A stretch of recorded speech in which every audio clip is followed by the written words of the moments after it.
Hello guys, welcome back to my YouTube channel Shri Balaji tips. So guys, जैसे कि आपको पता होगा, उत्तर प्रदेश पुलिस यूपीपी का जो यूपी कांस्टेबल का जो पोस्ट था, वो जो वैकेंसी थी वो आ चुकी थी। वो 27 तारीख से यहाँ पे इसको यहाँ पे अप्लाई होना था। और जैसे कि यहाँ काफी लेट हो गया था, लेकिन यहाँ पे रात को 10 बजे लगभग ये अप्लाई होना शुरू हो गया है। सो गाइस, चलिए हम टाइम को वेस्ट न करते हुए आपको बताते हैं कि हम को कैसे अप्लाई कर सकते हैं। तो फ्रेंड्स, मैं हूं रतनराज और आपका स्वागत है हमारे YouTube channel Shri Balaji tech में। चलिए फ्रेंड्स, वीडियो को शुरू करते हैं। गाइस, वीडियो को शुरू करने से पहले आपसे छोटी सी रिक्वेस्ट है कि यदि आप चैनल पर नए हैं, अभी तक आपने हमारे चैनल को सब्सक्राइब नहीं किया हुआ है, कृपया इसको सब्सक्राइब जरूर कर लीजिए और बेल आइकन दबाना मत भूलिएगा, जिससे कि आप हमारे सारे वीडियो की लेटेस्ट अपडेट समय पर मिलती रहे। सो गाइस, फॉर्म को अप्लाई करने के लिए आपको सबसे पहले अपने किसी ब्राउजर को ओपन कर लेना होगा। गाइस, जैसे अपने ब्राउजर को ओपन करते हैं, देखिए यहाँ पे आपको सर्च कर लेना होगा सरकारी या .com को आप सर्च कर सकते हैं, या तो आप जो यूपी पुलिस की जो ऑफिशियल वेबसाइट है, जैसे कि आपको यहाँ पे दिखाई दे रहा है यूपीपी dpv.gov.in को आप सर्च कर सकते हैं। गाइस, यदि आप सरकारी या .com को सर्च करेंगे, हो सकता है वहां पे भी कमिंग सून दिखाई दे रहा होगा। जैसे आप उस पर क्लिक करेंगे, आपको डायरेक्ट यहाँ पे इसी वेबसाइट पर भेज देगा। तो गाइस, हम यहाँ डायरेक्टली यूपी पुलिस जो ऑफिशियल वेबसाइट को सर्च कर लिए हैं। फ्रेंड, जैसे हम इसको सर्च करते हैं, देखिए यहाँ पे अब कुछ यहाँ नोटिस दिखाई दे रहा होगा। सो यहाँ देखिए लेटेस्ट नोटिस में आपको दिखाई देगा ऑनलाइन आवेदन पुलिस में आरक्षी करके यहाँ पे आपको दिखाई दे रहा है। आपको सिंपली इस पर क्लिक कर देना होगा। गाइस, जैसे आप इस पर क्लिक करते हैं, देखिए यहाँ पे अप्लाई करने वाला ऑप्शन आ जाता है। सो गाइस, जैसे अप्लाई करने का ऑप्शन आएगा, आपको सिंपली अप्लाई वाले ऑप्शन पर क्लिक कर देना होगा। फ्रेंड, जैसे अप्लाई वाले ऑप्शन पर क्लिक करते हैं, देखिए यहाँ पे प्रीलिमिनरी स्टेज आ चुका है। आपको पहले यहाँ पे अपना एड्रेस पूरा यहाँ पे पर्सनल डिटेल्स यहाँ पे फिल करना होता है। सो गाइस, चलिए हम आपको बताते हैं। सबसे पहले इसे आपको यहाँ पे अपना नाम भरना होगा। आपको अपने नाम का पहला यहाँ पे आप अपना नाम भरना होगा। उसके बाद अपना सर नाम यहाँ पे मतलब सर नेम भी आपको अपना फिल कर देना होगा। उसके बाद फिर यहाँ देखिए आपको आवेदक का पूरा नाम, अब आपको यहाँ पे अपना पूरा नाम भरना है। बस इतना करने के बाद आपको अपना जन्म तिथि लिखना है। उसके बाद आपको अपने पिता का नाम भरना है। उसके बाद आपको अपने माता का नाम यहाँ पे फिल कर देना है। फ्रेंड्स, इतना करने के बाद आपको अपना जेंडर सिलेक्ट कर लेना है, मेल फीमेल यहाँ पे। उसके बाद फ्रेंड्स आपको अपना मोबाइल नंबर भी यहाँ पे सिलेक्ट कर लेना होगा। गाइस, मोबाइल नंबर सिलेक्ट करने के बाद आप अपने मोबाइल नंबर को दोबारा यहाँ पे इंटर करेंगे। उसका फ्रेंड्स आपको अपने आधार नंबर को यहाँ पे इंटर कर देना होगा। गाइस, आधार नंबर को यहाँ पे भरने के बाद आपको सिंपली अपने ईमेल आईडी को यहाँ पे भर देना होगा। फिर जैसे अपने ईमेल आईडी को भरते हैं, उसके बाद आपको फिर से अपने ईमेल आईडी को यहाँ पे कंफर्म कर देना होगा, मतलब उसी ईमेल आईडी को यहाँ पे फिर से आपको भरना होगा। फ्रेंड्स, इतना करने के बाद आप यहाँ पे नेशनलिटी पूछेगा, राष्ट्रीयता पूछेगा, आप सिंपली इंडियन यहाँ पे फिल कर देना होगा। गाइस, जैसे आप इंडियन फिल करते हैं, अब आपको स्क्रॉल करके नीचे चले आना होगा। फ्रेंड, जैसे आप स्क्रॉल करके नीचे आते हैं, देखिए आप हम आ चुके हैं अदर इन्फॉर्मेशन में, अन्य सूचना में। देखिए यहाँ पे सबसे पहले आपसे पूछे क्या आप यूपी के हैं। यदि आप यूपी के हैं तो आप सिंपली एस कर दीजिए। यदि आप यूपी के नहीं है तो आप सिंपली नो कर दीजिएगा। यदि आप यूपी के हैं तो यहाँ यदि आप रिजर्वेशन कैटेगरी में आते हैं तो आपको यहाँ पे सिलेक्ट कर लेना होगा। फिर यदि आप रिजर्वेशन कैटेगरी में आते हैं, आपको सिंपली एस कर लेना होगा। जैसे आप एस करेंगे, देखिए यहाँ पे आपको अपना रिजर्वेशन के बारे में पूरा यहाँ पे डिटेल भरने के लिए आ जाएगा।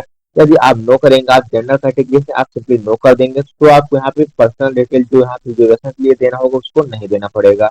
सो यदि आप एस करते हैं, उसके हम आपको बता देते हैं कि आपको क्या करना होगा। जैसे आप सिंपली एस करते हैं, सो यहाँ देखिए आपको सबसे पहले पूछा है कि आपका जो निवास प्रमाण पत्र है उसको यहाँ पे इशू किसने किया हुआ है। जैसे यहाँ देखिए district magistrate, additional district magistrate या तहसीलदार। फ्रेंड्स, इसी प्रकार से यहाँ पे दिया है चार ऑप्शन। आपके जो यहाँ पे आपका निवास प्रमाण पत्र होगा उसमें आपको दिखाई दे रहा होगा, सब नीचे साइड जहाँ पे उनका सिग्नेचर होता है वहां दिखाई देता है कौन उसमें किया हुआ है। फ्रेंड्स, इतना करने के बाद ये जो आपका निवास प्रमाण पत्र है, इसकी इशू का डेट कब है, ये इशू कब हुआ, तो आपको उस डेट को यहाँ पे लिख देना होगा, जो कि आप निवास प्रमाण पत्र में दिखाई देगा। और फ्रेंड्स, इतना करने के बाद आपके यहाँ पे जो निवास प्रमाण पत्र की क्रम संख्या है, आप उसको यहाँ पे भर देना होगा। और फ्रेंड्स, उसके बाद देखिए आप पीछे गृह जनपद आप किस डिस्ट्रिक्ट से आते हैं, सो आप यहाँ पे अपने राज्य से अपना डिस्ट्रिक्ट सिलेक्ट कर सकते हैं।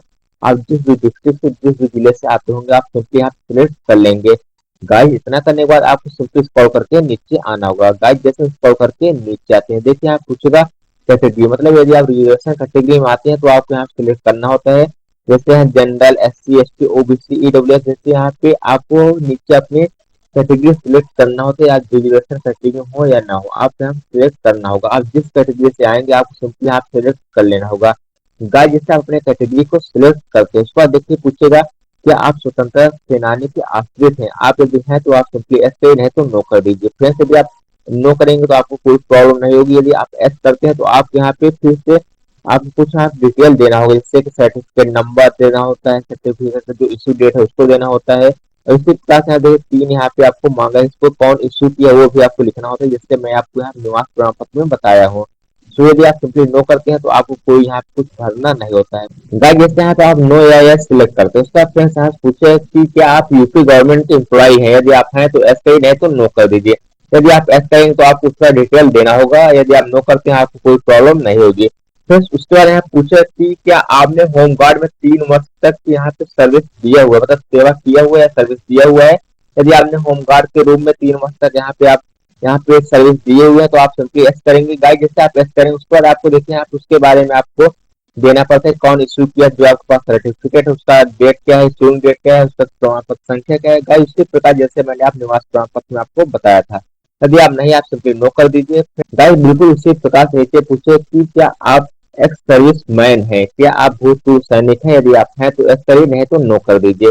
फ्रेंड्स इतना करने के बाद आपको सिंपली स्क्रॉल करके नीचे आना होगा। गाइस जिससे आप स्क्रॉल करके नीचे आते हैं, देखिए अब यहाँ से आपसे पूछेगा एजुकेशनल क्वालिफिकेशन। सो आपको सिंपली देखिए सबसे पहले आपको अपना हाई स्कूल को भरना होगा, आप किस बोर्ड से थे, यूपी बोर्ड, सीबीएसई बोर्ड या आप किसी और बोर्ड से थे, आप उस बोर्ड का नाम यहाँ भर देंगे। फ्रेंड्स उसके बाद देखिए आप उत्तीर्ण करने का महीना तथा वर्ष, आप किस साल यहाँ पे हाई स्कूल को पास किए थे उस साल का नाम लिखिए, जैसे 2019, 20, 21, और किस महीने में, अप्रैल, मार्च, जिस महीने में आप पास किए हो, जिस महीने में आपका रिजल्ट आया हो, आप रिजल्ट हो यहाँ पे आप भर सकते हैं। फिर उसके बाद देखिए आप स्टेटस पूछेगा तो आप सिंपली यहाँ पास कर देना होगा। गाइस पास करने के बाद यहाँ पे आपको अपना रोल नंबर लिख देना होगा अपने हाई स्कूल का। फिर अपने हाई स्कूल का नंबर, रोल नंबर लिखने के बाद आपके मार्कशीट में सीरियल नंबर होता है, आपको सिंपली उसको यहाँ पे लिख देना होगा। फ्रेंड्स बिल्कुल उसी प्रकार से आपको कक्षा 12 जो यहाँ पूछे उसमें भी भरना होता है, जैसे आप क्लास 10 में भरे हैं बिल्कुल उसी प्रकार से आप कक्षा 12 में भी आप भर दीजिए। फ्रेंड्स इतना करने के बाद जैसे हम नीचे आते हैं, देखिए आप पूछेगा प्रेफरेंशियल क्वालिफिकेशन डिटेल। तो आपको सिंपली यहाँ पे सबसे पहले पूछे क्या आपके पास ओ लेवल है, यदि आपके पास ओ लेवल है आप सिंपली एस करिए, और नहीं है तो आप नो कर दीजिएगा। यदि आप एस करेंगे तो यहाँ फिर से आपको सिंपली वही जैसे मैं आपको बताया निवास प्रमाण पत्र बिल्कुल उसी प्रकार से आपको यहाँ पे भी भरना होता है ओ लेवल के बारे में। फ्रेंड्स जैसे आप इसको यस या नो सिलेक्ट करते हैं, फ्रेंड्स उसके बाद नीचे यहाँ से आपसे पूछेगा कि क्या आपने 2 साल तक यहाँ पे आर्मी में सेवा दी है, टेरिटोरियल आर्मी में, यदि आप दी है तो आप एस करिए, नहीं तो नो कर दीजिए। फ्रेंड्स उसके बाद देखिए यहाँ पूछेगा कि क्या आपके पास एनसीसी का डी सर्टिफिकेट है, यदि आपके पास है तो एस करिए, नहीं है तो नो कर दीजिए। और यदि आपके पास है तो आप सिंपली जैसे एस करेंगे तो आपको सर्टिफिकेट कौन इश्यू किया उसको पूछा जाए। उसके बाद फ्रेंड्स यहाँ पूछा जाएगा कि आप जो सर्टिफिकेट बना था कब बना हुआ था, उसका इश्यूइंग डेट क्या है, उसका यहाँ पे उसका नंबर भी पूछ लेगा। बिल्कुल इसी प्रकार से आपको इसको भी भरना रहेगा। यदि आप नो करेंगे आपको कोई यहाँ पे कुछ इनको नहीं भरना होता है। फिर उसके बाद आपको सिंपली स्क्रॉल करके नीचे आना होगा। गाइस जिससे स्क्रॉल करके आप नीचे आते हैं, देखिए आप पूछेगा एड्रेस मतलब पता। अब यहाँ से आपको अपना पता भरना है। देखिए आप पता इसमें कुछ इस प्रकार से पूछा हुआ है, तो आपको सिंपली फर्स्ट और सेकंड लाइन में अपना पूरा पता फिल कर देना है, जैसे आपका गाँव नाम, आपके पोस्ट का नाम, आपके जिले का नाम। उसको फिर यहाँ पे फिर से आपको सिलेक्टिव भरना है, जैसे कि आप शहर के नाम में गाँव, कस्बा, आप जिस गाँव से आते हैं किसी शहर से आप पर्सनली उस शहर के गाँव का नाम लिखिए। उस पर यहाँ पे आपको अपना स्टेट सिलेक्ट कर लेना होगा, आप किस स्टेट से आते हैं। जैसे आप यूपी से आते हैं आप यूपी सिलेक्ट कर सकते हैं, यदि आप किसी और स्टेट से आते हैं आप उसको सिलेक्ट कर सकते हैं। तो इतना करने के बाद आप सिंपली यहाँ पे अपना डिस्ट्रिक्ट सिलेक्ट कर लेना होगा, आप किस जिले से आते हैं, उसके बाद आपको अपना पिन कोड यहाँ पे भर देना होगा। गाइस इतना करने के बाद आपको सिंपली देखिए यहाँ पे सेम एज करस्पॉन्डिंग एड्रेस, यदि आपका जो यहाँ पे करस्पॉन्डिंग एड्रेस सेम है आप सिंपली इस पे टिक कर देना होगा। यदि आपका एड्रेस अलग है तो आप सिंपली अपना दूसरा एड्रेस भी यहाँ पे डाल सकते हैं। फिर इतना करने के बाद आपको सिंपली सबमिट एंड प्रीव्यू वाले ऑप्शन पर क्लिक कर देना होगा। क्लिक फिर सबमिट करके सबमिट और प्रीव्यू वाले ऑप्शन पर क्लिक कर देते हैं। गाइस जैसे आप वहाँ प्रीव्यू और सबमिट वाले ऑप्शन पर क्लिक करते हैं, उसका देखिए आप ऊपर आपको दिखाई देगा आपको जो पर्सनल डिटेल रहेगा, आपको उसको एक बार प्रीव्यू कर लेना होगा। गाइस यदि आपकी डिटेल में कोई प्रॉब्लम होती है, कोई गलती होती है, आप सिंपली स्क्रॉल करके नीचे आएंगे और इस पर क्लिक कर देंगे एडिट वाले ऑप्शन पे, आप फिर से अपनी डिटेल पे पहुंच जाएंगे और वहां से आप इसको एडिट कर सकते हैं। तो गाइस यहाँ हम इसको एडिट नहीं करते हैं क्योंकि हम इसको एक बार चेक कर लिए हैं। गाइस आप उसको भी चेक कर सकते हैं। फिर जैसे आप चेक करेंगे उसके बाद आपको स्क्रॉल करके नीचे आना होगा। गाइस जिससे स्क्रॉल करके आप नीचे आते हैं, देखिए यहाँ पे डिक्लेरेशन पूछेगा, आपको सिंपली डिक्लेयर कर देना होगा। फिर इसके ऊपर आपको यहाँ पर्सनल डिटेल हो, इसको मैं यहाँ पे दिखाई नहीं दे रहा है क्योंकि मैंने इसको यहाँ पे शो नहीं किया हुआ है। सो आप सिंपली यहाँ पे ऊपर एक बार चेक करेंगे, उसके बाद आप नीचे आएंगे और यहाँ पे डिक्लेरेशन वाले ऑप्शन पर क्लिक कर देंगे। गाइस आप डिक्लेरेशन वाले ऑप्शन पर क्लिक करेंगे सभी पर, उसके बाद आपको सबमिट वाले ऑप्शन पर क्लिक कर देना होगा। चलिए फ्रेंड्स हमें इस प्रकार से यहाँ पे सभी डिक्लेयर कर देते हैं।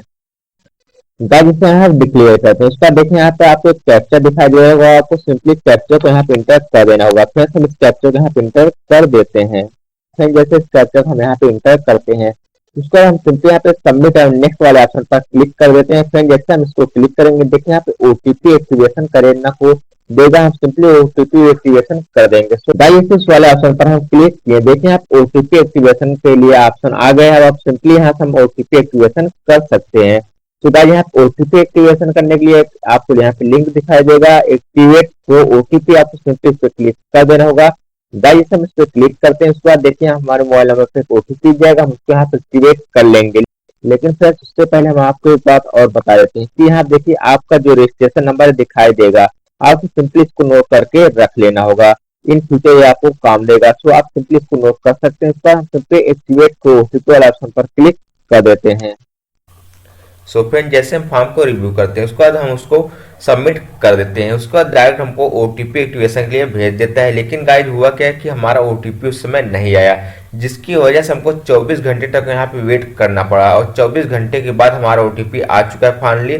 हम 27 तारीख को यहाँ पे फॉर्म को अप्लाई कर रहे थे, लेकिन आज 28 तारीख यहाँ पे हो चुका है। सुबह चलिए हम यहाँ पे अपना ओटीपी आ चुका है तो हम यहाँ पे ओटीपी एक्टिवेट कर देते हैं। जैसे आप फॉर्म को वहाँ पे आप सबमिट करेंगे उसके बाद आपको डायरेक्ट यहाँ पे भेज देता है, जैसे कि मैं यहाँ पे दोबारा से आ चुका हूँ। सो अब आपको सिंपली करना क्या होगा, जैसे आपका जो रजिस्ट्रेशन नंबर मैं पिछले दिखाया हुआ था, मैं पीछे दिखाया हुआ था कि आपका रजिस्ट्रेशन नंबर आपको देते हैं, आप उसी रजिस्ट्रेशन नंबर का आप लिख देना होगा। उसके बाद आपको अपना डीओपी लिख देना होगा।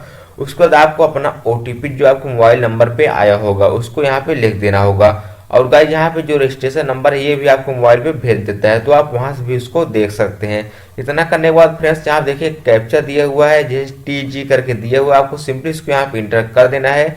इंटर करने के बाद आपको सिंपली एक्टिवेट वाले ऑप्शन पर क्लिक कर देना होगा। चलिए फ्रेंड्स हम इतना फिल करके एक्टिवेट वाले ऑप्शन पर क्लिक कर देते हैं। गाइस जैसे वहां पे एक्टिवेट वाले ऑप्शन पर क्लिक किए, देखिए आप दे दिए your registration is activated, you will now be redirect to log in page. So guys हम सिंपली यहाँ से ओके कर देते हैं। उसके बाद हम अपने यहाँ पे आईडी पे लॉग इन कर लेते हैं। लॉग इन करने के लिए देखिए यहाँ नीचे ऑप्शन दिया है। अब हमको करना क्या है, हमको सिंपली जो हमारा रजिस्ट्रेशन नंबर उसको यहाँ पे इंटर करना होगा फ्रेंड्स। उसके बाद यहाँ पे डीओबी फिर से हमको इंटर कर देना होगा। इतना करने के बाद हमको सिंपली जो यहाँ पे हमारा कैप्चा दिया हुआ है, हमको सिंपली इस कैप्चा को यहाँ पे इंटर करके लॉग इन कर लेना होगा अपने फॉर्म में। चलिए फ्रेंड्स हम इतना कर लेते हैं। तो गाइस जैसे हम लॉगिन वाले ऑप्शन पर क्लिक करते हैं उसका डायरेक्ट यहाँ पे आपके पेज पर यहाँ पे पे नाउ, मतलब यहाँ पे आपको फीस पेमेंट के लिए ऑप्शन दे देता है। तो आपको यहाँ पे 400 पेमेंट करना होगा, इसके लिए आपको सिंपली पे नाउ वाले ऑप्शन पर क्लिक कर देना होगा। चलिए फ्रेंड्स हम इस पे नाउ वाले ऑप्शन पर क्लिक कर देते हैं। गाइस हम पे नाउ वाले ऑप्शन पर क्लिक करते हैं, देखिए यहाँ पे कई ऑप्शंस दे दिया है, यूपीआई, फोन पे, पेटीएम। सो गाइस यहाँ पे आप अपने हिसाब से यहाँ पे व्हाट्सएप भी दिया हुआ है। सो गाइस यहाँ पे आप अपने हिसाब से यहाँ पे पेमेंट कर सकते हैं। सो फ्रेंड जैसे यहाँ पे हम यूपीआई वाले ऑप्शन पर क्लिक किए, देखिए यहाँ पे 2 ऑप्शंस दे दिया है, आप यूपीआई आईडी भी यहाँ पेमेंट कर सकते हैं या क्यूआर से भी पेमेंट कर सकते हैं। सो गाइस हम सिंपली क्यूआर वाले ऑप्शन पर क्लिक कर दिए। चलिए अब यहाँ पे नाउ जो ऑप्शन हमको दिखाई दे रहा है, हम इस पर क्लिक करके पे नाउ वाले ऑप्शन पर यहाँ से पे कर देते हैं। गाइस जैसे इस पर क्लिक करते हैं यहाँ से उसके बाद हमको क्यूआर कोड दे देगा, उसके बाद हम यहाँ से पेमेंट कर देते हैं। गाइस जैसे हम आप फीस पेमेंट करते हैं उसके बाद हमको डायरेक्टली यहाँ भेज देता है photograph, signature and document upload करने के लिए। सो फ्रेंड्स आपको किस प्रकार से अपलोड करना, चलिए हम आपको बताते हैं। देखिए इस यहाँ फोटो दिया है, तो इसके लिए आप करना क्या होगा, यहाँ अपलोड वाले ऑप्शन पर क्लिक करना होगा। उससे पहले फ्रेंड्स हम आपको बता देते हैं कि यहाँ पे 20 से 50 KB के बीच होना चाहिए और जो आपका फोटोग्राफ है ये पीछे व्हाइट बैकग्राउंड में होना चाहिए। सो आपको सिंपली इस पर क्लिक करना होगा। जैसे आप इस पर क्लिक करेंगे आपको गैलरी में भेज देगा, तो यहाँ पे नो सिलेक्ट देता है, तो इसके लिए आपको सिंपली यहाँ पे सबसे पहले चूज फाइल वाले ऑप्शन पर क्लिक करना होगा। जैसे आप चूज फाइल वाले ऑप्शन पर क्लिक करते हैं यहाँ से आपके डायरेक्टली आप गैलरी में भेज देते हैं, आप वहाँ सेलेक्ट करिए। सेलेक्ट करने के बाद आप सिंपली वहाँ से ओके करिए। ओके करने के बाद जैसे आप आएंगे यहाँ अपलोड वाले ऑप्शन पर क्लिक करेंगे, आपका फोटोग्राफ अपलोड हो जाएगा। गाइस बिल्कुल उसी प्रकार से आप अपना सिग्नेचर भी अपलोड कर सकते हैं। सिग्नेचर आपका 5 से 20 KB के बीच होना है। यहाँ पे चूज फाइल करने के बाद आपको अपलोड कर देना है फ्रेंड्स। इतना करने के बाद आपको सिंपली नीचे आना है। गाइस जैसे आप नीचे आते हैं देखिए यहाँ पे आपको मांगेगा आपके हाई स्कूल की जो मार्कशीट है उसको भी यहाँ पे आपसे मांगता है, तो आपको सिंपली इसको यहाँ पे अपलोड करना है। इसके बाद आपको इंटरमीडिएट भी मार्कशीट देनी है। उसके बाद फ्रेंड्स यदि आप रिजर्वेशन कैटेगरी से आते हैं, OBC, SC, ST, EWS certificate, तो आपको यहाँ पे मांगेगा, आप उसको अपलोड कर देना होगा। फ्रेंड्स इतना करने के बाद आप नीचे आएंगे, आपको अपना जो यहाँ पे डोमिसाइल सर्टिफिकेट है या निवास प्रमाण पत्र उसको भी अपलोड करना होगा। गाइस इसमें देखिए दिया है 20 से 100 KB के बीच दोनों होने चाहिए, चाहे आपका यहाँ पे देखिए श्रेणी प्रमाण पत्र हो या तो आपको डोमिसाइल या निवास प्रमाण पत्र आप बोल सकते हो। इन दोनों को अपलोड करने के बाद आप सिंपली स्क्रॉल करके नीचे आएंगे। गाइस नीचे आने के बाद आपको सिंपली फाइनल सबमिट वाले ऑप्शन पर क्लिक कर देना है। जैसे आप फाइनल सबमिट एंड नेक्स्ट वाले ऑप्शन पे क्लिक करेंगे, यहाँ प्रिंट करने का ऑप्शन देगा, आप फॉर्म को प्रिंट कर देंगे। उसके बाद आपका जो फॉर्म है फाइनली सबमिट हो जाएगा। फ्रेंड्स एक बात हम आप लोगों को और बता देते हैं कि जो OTP है उसको आने में टाइम लग सकता है, 24 घंटे भी लग जाते हैं, उसके लिए आप लोग बिल्कुल भी चिंता मत करिएगा। और कभी कभी आपका फीस पेमेंट भी वहाँ पे तुरंत शो नहीं करता, जैसे आप फीस पेमेंट करते हैं आपका पैसा कट जाता है, तो वो भी कुछ समय बाद वहाँ शो करने लगता है। तो आप लोग इसके लिए बिल्कुल भी चिंता मत करिएगा, क्योंकि यहाँ पे बहुत ज़्यादा लोग एक साथ यहाँ पे ऑनलाइन कर रहे हैं, तो सर्वर में कुछ प्रॉब्लम की वजह से कुछ यहाँ पे लेट हो जा रहा है। सो फ्रेंड्स आई होप आप सबको जानकारी काफ़ी अच्छी लगी होगी। फ्रेंड्स जानकारी आपको कैसे लगा हमें कमेंट बॉक्स में जरूर बताइए, और ऐसे अमेजिंग और इन्फॉर्मेटिव वीडियो के लिए हमारे वीडियो को लाइक करिए, चैनल को सब्सक्राइब करिए। चलिए फ्रेंड्स हम आपसे मिलते हैं एक नेक्स्ट वीडियो में एक नए टॉपिक के साथ, तब तक के लिए बाय बाय, जय हिंद।